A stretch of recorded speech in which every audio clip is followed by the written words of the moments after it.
Stu Hart had a wrestling bear that lived at his house and slept under the steps. I mean, where do you want him to live? What, a bear can't live in a fucking mansion? I guess I just didn't. It's not something you hear about all the time. It was on top.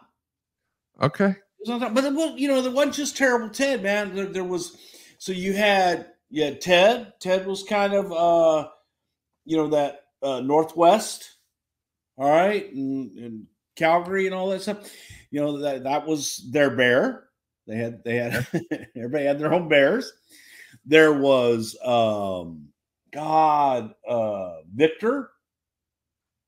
Victor the wrestling bear, and I want to say Victor was one of Nick Roberts' bears. Nick Roberts was a promoter and old wrestler out of Amarillo, Texas, and he had Victor the wrestling bear.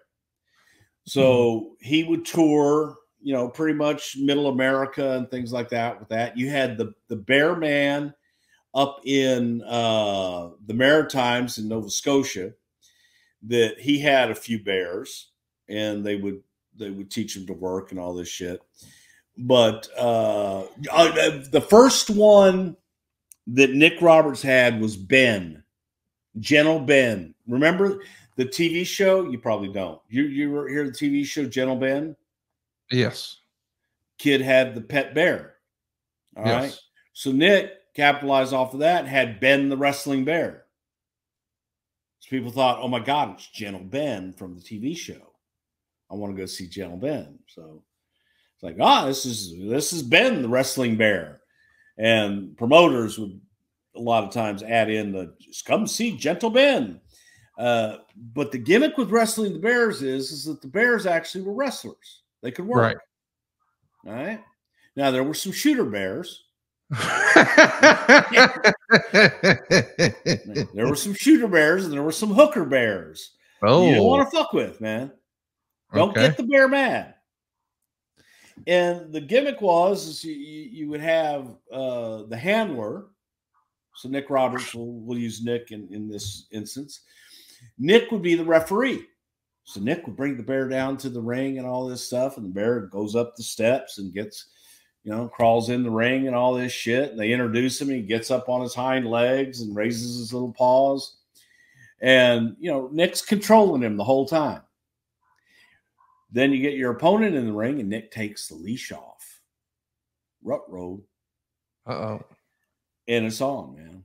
And the bear would come to the ring, stand on its hind legs, and he would lock up. You do a go behind on the bear would hook you. The bear would either do like an ankle pick, or the bear would hip toss you. And you get up like, holy shit. Then the bear would go like to pin you. And usually it'd let you kick out the first time. And then it's like you go around and you try to get to the bear and you go behind again. Now he does a flying mare. All right. Snap takeover. Then the bear would you'd get down on, now you're on the ground and you get down on all fours. Now the bear would ride you like an amateur. The bear would mount you. Now, in theory, it's like a wrestling match. Wrestler gets behind you and they ride you and they get you in a waist lock. When it's a bear doing it to a human, it's a little more suggestive, let's just say. Okay. And so that, that's fun for people and everything, because, the bear could have his way with you anytime he really wants. And they had muzzles on the bear. Sometimes they put, gloves on the paws, but most of Nick's, that's Nick right there, man. If you guys are watching on YouTube, Nick is the one in the trunks with the stars on it. He was from Amarillo, and his didn't wear the gloves, okay, and they would have sometimes, you'd go, hey, wrestle the bear, last 5 minutes with the bear, and get $1,000 or whatever. No, look, nobody can last 5 minutes with the bear.